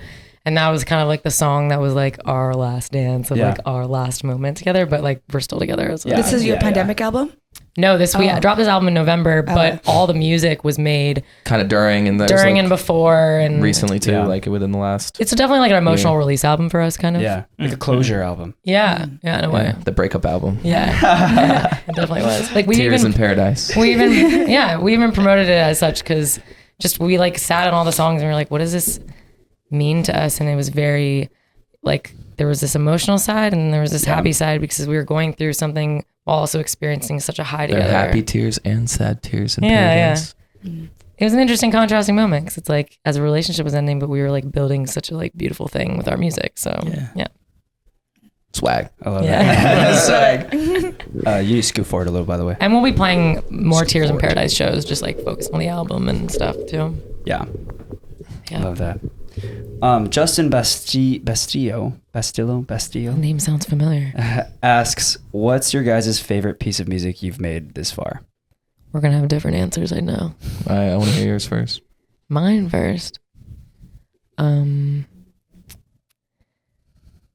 Two are kind of tied for me. One, I would say Love Is Killing Me because I feel like I wrote it so fast and like the best ideas sometimes happen within like 30 minutes. Yep. And we were like, oh, this is that record that's going to just go. So that was one. And then Another You was similar in that I just felt something and wrote it down, and then I was like, this song's gonna be amazing. And when I brought it to him, it was like we just made it what it is. And Yeah. they were both songs that just kind of came from like a super authentic feeling. Yeah. Love Is Killing Me was actually like probably the most of our like breakup song because we were like really going through it, and it was like, they say, and I think it's just very true that just some of the best art happens when you're like breaking up, or like there's like a super crazy moment in your life that can be really bad, but it brings about the best art. And that song. Yeah, when you feel something. The fact that you guys were able to work on that while you guys were going through the breakup is like pretty crazy. It's to me. impressive. Yeah. No, it was wild. There are definitely periods where it was hard. Yeah, for sure. Of course. Damn. Oh, yeah. I just crying in the booth right now. Right. Just like Oh she my sends you over God. the vocals. You're just like, No, And right? there are definitely parts of some of those songs when it was being made, I was crying, and vice versa. The first time we ever played Last Dance, we both cried.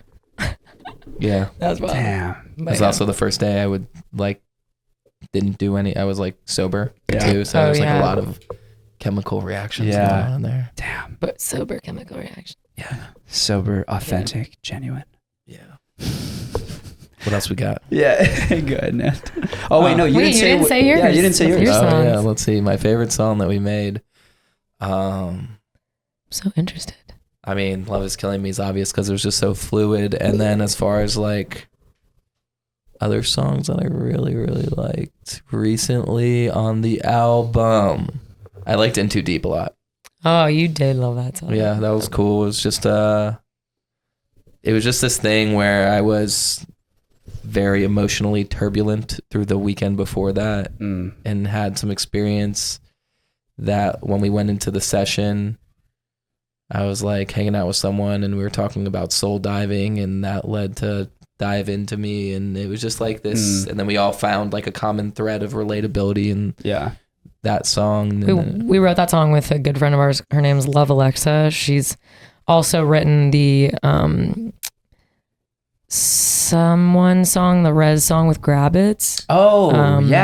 Someone else. Yes. She was involved in that song, and she's just a phenomenal person and songwriter. And when we were talking about soul diving, we all kind of just shared our experiences with relationships and wanting someone to open up to you. And that song was, that was just like, I remember it being very therapeutic making that song for me. Yeah, that session was very therapeutic. Yeah, that song did pretty good too, so that was good. Yeah, Nice. Beautiful. Yeah, it became such a vibe. I really like what we did. That's cool. It goes, dive into me, even if it's heavy, give you something to hold, I'll be there when you're ready. So lean on my shoulder, forget getting older. If you come in closer, my arms are wide open for you. So dive into me, even if we sink too deep.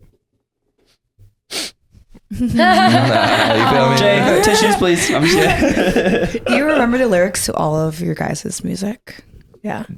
Yeah, if you give me a second. Yeah, okay. No, but all of them. stuff, it would make sense, right? Yeah, well, I know a lot of like artists like don't remember it, like their music, especially when it's like made years ago. Well, I also feel like a lot of like the artists in dance music, they're producers and not necessarily involved in the writers. songwriting or like getting top line, so it's not as personal to them. Okay, that makes sense. Some of our first songs, I may forget lyrics here and there, even though I wrote it. It's funny hearing you say them like that, though. It's it almost just makes me think of like saying it as a rap song. I know. when we're writing it, I'm like, say it as a sentence, because like that's how that's how it's gonna make you feel. Yeah. Regardless of melody. Yeah. More questions? Love it. Yours, the one that you wanted to ask. Right? Oh no, I already asked one. You already asked You one. you asked. Yeah. Okay. Yeah, sorry. This is a question by XORinXX. What's something that inspires you to keep you motivated in your music career? And I actually kind of want to extend this question too. Is like, because you guys are a broken up couple, what motivates you to keep staying together as Bonnie and Clyde as well? Well, from my perspective, I think just the fact that, well, one, us being friends first is huge, because outside of the romantic relationship that we had, we were always really great friends. So that's allowed us to just stay friends too. And then on the side of, I think we're also individually just musicians at heart. Like, we've only wanted to be in music. And we've built something that's, I think at this point, bigger than ourselves. So no matter what we're going through, we, in a sense, like, put our career above everything, because we've created something that people like. It's kind of like just any artist that you love so much, or even like an actor. Sometimes I think about this, like, this is so random, but I love like Gerard Butler, right? And every time I see a movie with him, I'm like, I hope he never stops making these movies, because I love him so much.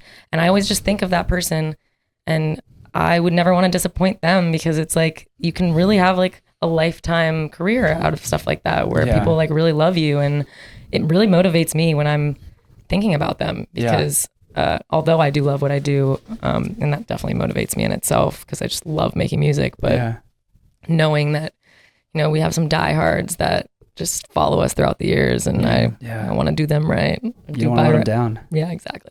It's an extension of what you guys said earlier too, about the trials of being a duo, creating that voice from your two voices. And then from what you're saying now, it's like you've already created such a voice together that you can't not let it speak, because it's speaking to people. Yeah. And I mean, we've had, like, over the years, there's just been so many people that have, you know, had such moments with us. They're like, oh man, like, you were our first festival, or oh, like, this one song of yours was our wedding song, or something like that. And it's like, that doesn't sit lightly with me. Like, I'm like, wow, I'm actually moving you, and that's such a special thing, and I feel like rare. So I'm like, 100%. the fact that we've even gotten here, I'm like, gratitude, man. Like, just seeing art that you make really resonate with people is a special energy that's not to be taken for granted, and so it's just not something that's easy to give up on. Yeah. But I will say that I think, you know, at the same token, like, you gotta like love yourself first, and there are certain experiences where like maybe I would have been like, wow, like maybe I should drop all of this just because of how I feel about whatever, or like we've been in fights or whatever, and I've just always, time heals all wounds, and eventually it's like what matters most to you, and I could speak for both of us. We just love what we do, so It's electric. yeah. You guys have literally been through thick and thin, and it shows. Yeah. Thanks. And we're gonna see and hear all of it in that album. Yeah. Yeah, actually, it's gonna be wild. I would love to talk to you guys after you like now listen to our music. Yeah, 'cause it's probably like a whole new experience. Hell yeah. Yeah.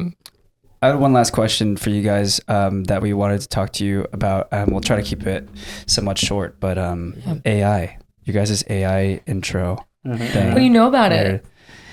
Yeah, well, we were talking with Jay about it a little bit, and it's also been a topic of discussion amongst EDM Twitter and just musicians the community in general. and where AI is going. I mean, we were just talking about.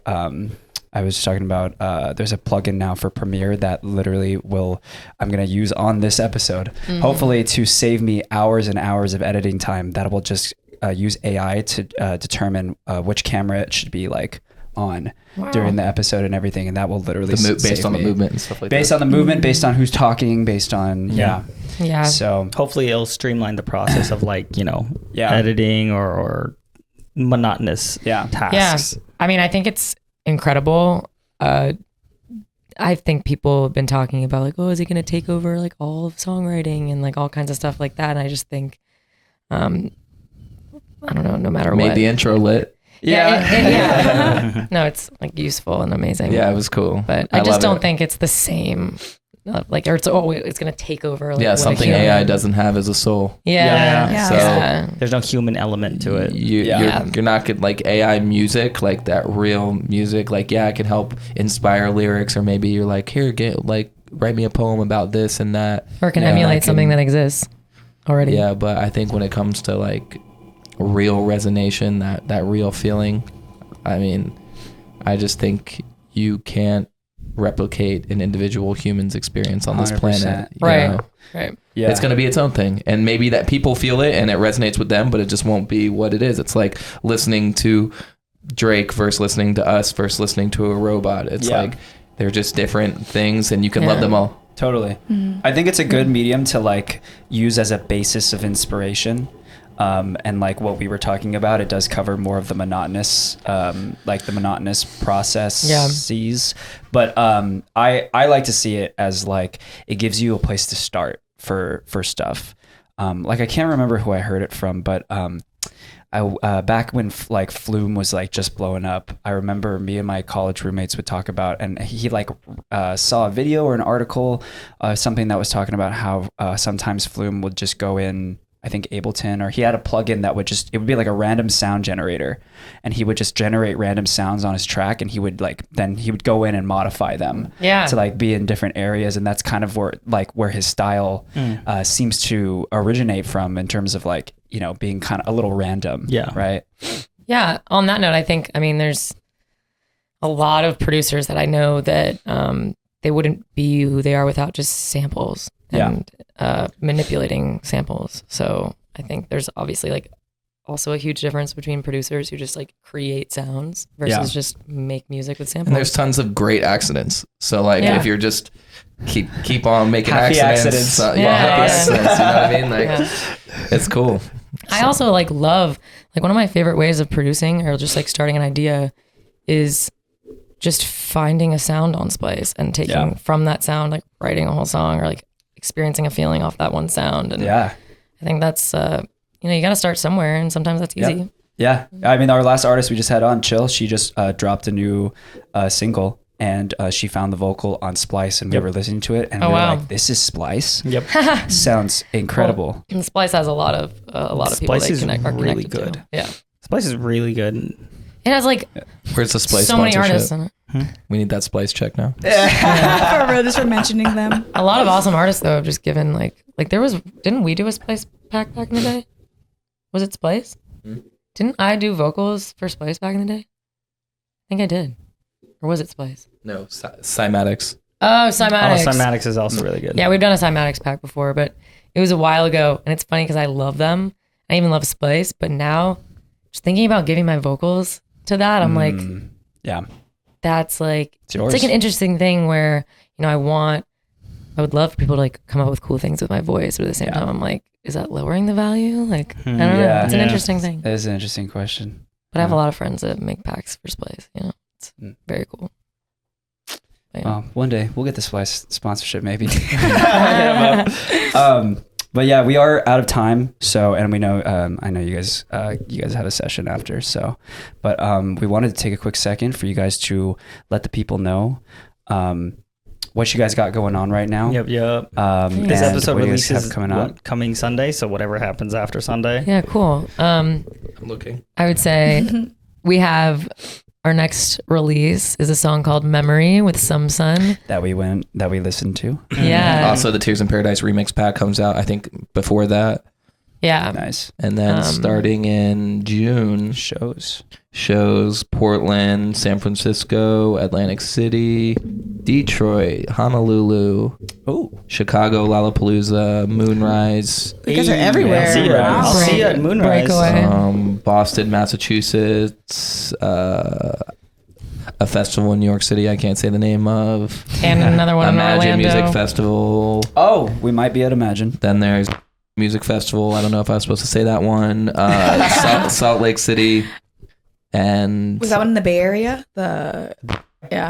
Both, which I'm probably not supposed to say You're either. probably not the lightest not even out. Another festival in Florida I can't talk about. And there'll be more added too, and that'll be a part of the more than just a memory tour. Love it. We'll definitely be seeing them. Well, I'll be seeing them at Moonrise. I'll see you guys at Moonrise.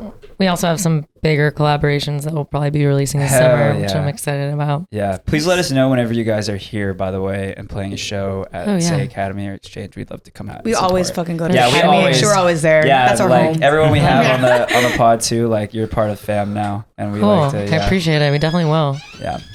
And lastly, before we go, I'm not going to say all the names this time, but we just wanted to thank our patrons. Yes. Thank you guys so much for supporting the Patreon. We'll have another bonus episode coming out very soon. I'm going to go ahead and put everyone's name on the screen now. Thank you guys so much. Me? Yeah. Or I'll have it like a movie. Like yes, and then credits. Either that or like it'll just all be on the screen. No, I don't know. That's like it's like popping up. Yeah, that's something for editors. You have the AI already helping you out with like the beginning portion of editing. Yeah, so hopefully you have time. it works. Hopefully please, I pray to God. Well, thanks for having us, guys. Yeah, thank you guys for coming. It was so awesome having you guys. Yeah, you guys are mad cool. Fantastic. Thank you. And with that, thank you for being here. I'm your host, Nand. Bryn. I'm Devin, and we have Bonnie and Clyde. Clyde. Thanks, we're gonna rob you. The X in the middle. All right, guys, we'll see you in 2 weeks. Thank you so much for tuning in. Peace. Bye. Doodles. Rose gang. Look here for a photo real quick.